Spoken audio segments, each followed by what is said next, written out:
이번 시간에는 이 제목을 개발자 취준 실수들 컨텍스트라고 지었는데 이걸 어떻게 제목을 지어야 되면 될까 좀 고민이 돼서 이렇게 지었고요.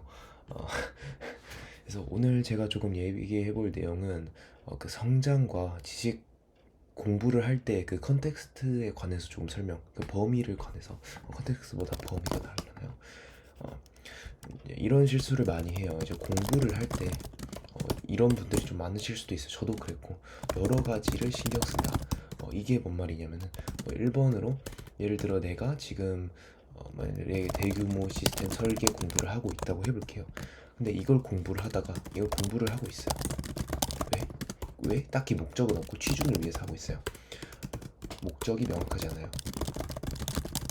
근데 갑자기 이제 대규모 시스템을 설계하다가 막 다양한 오픈소스나 막 카프카, 레디스, 뭐 데이터베이스 관련된 거나 뭐 다양한 여러 가지 토픽들을 딱 들어요. 그걸 듣고 나서 이것도 공부하고 저것도 공부하고 공부할 게 많다 이렇게 되는 상황이 올 수가 있어요.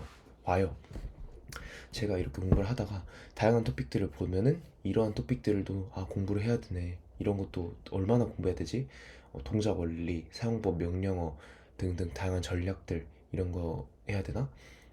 그러면은 나 지금 대규모 시스템 설계 이거 예를 들면 캐시 아키텍처를 설계하고 있는데 그럼 레디스 동작 과정을 다 알아야 되나? 레디스 관련한 명령어도 분산 시스템에서 사용하는 사례도 다 알아야 되나? 이렇게 돼서 다시 레이스 공부를 하려고 들어갑니다. 레이스 공부하려고 들어갔는데 C로 작성된 코드를 보려고 해요.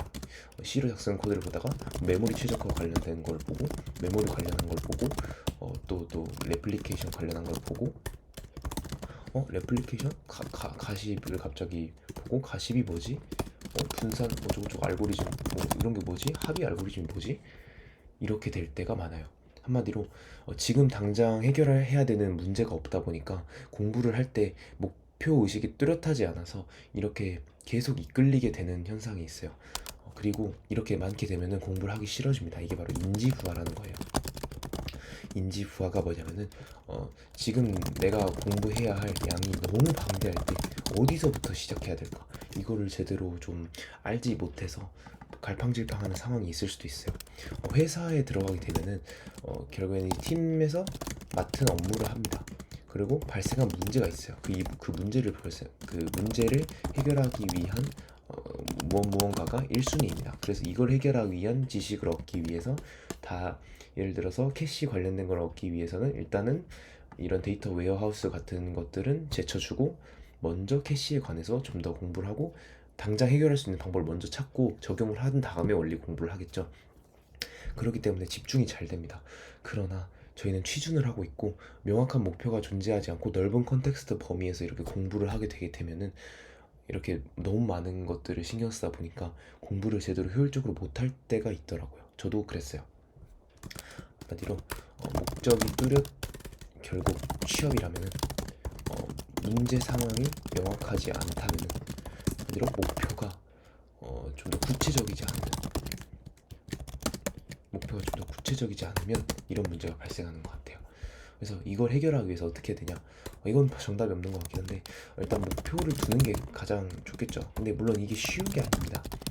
면접 준비를 하고 뭐 회사 면접 취업을 위해서 공부를 하는데 내가 지금 프로젝트를 할 여유가 있을까? 뭐 문제가 없는데 난 그냥 지식 공부 중인데 어쩔 수 없습니다. 프로젝트라도 해야죠.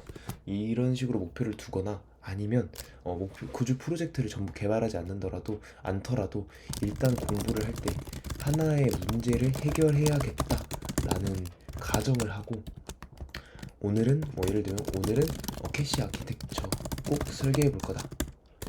그러면은 이제 이런 다양한 시스템들을 제쳐두고 하나에만 집중을 하고 해결을 해볼 수 있는 거죠.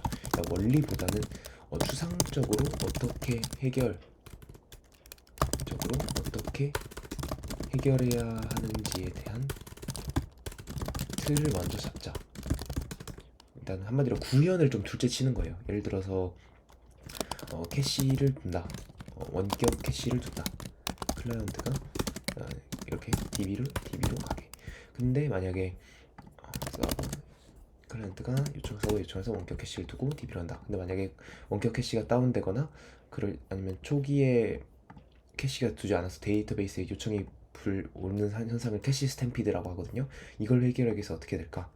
일단은 로컬 캐시를 두는 방식으로도 해결해 볼 수 있는데, 그러면은 이제 로컬 캐시도 데이터가 처음에 띄워지지 않으면 원격 캐시에서 스탬피드 현상이 발생할 수 있기 때문에 미리 웜업을 시켜주는 방식. 그럼 그 웜업 기준은 어떻게 하지? 그리고 TTL이 만료되었을 때 이걸 다시 TTL이 만료되면 원격 캐시에 요청이 또 많이 가잖아요.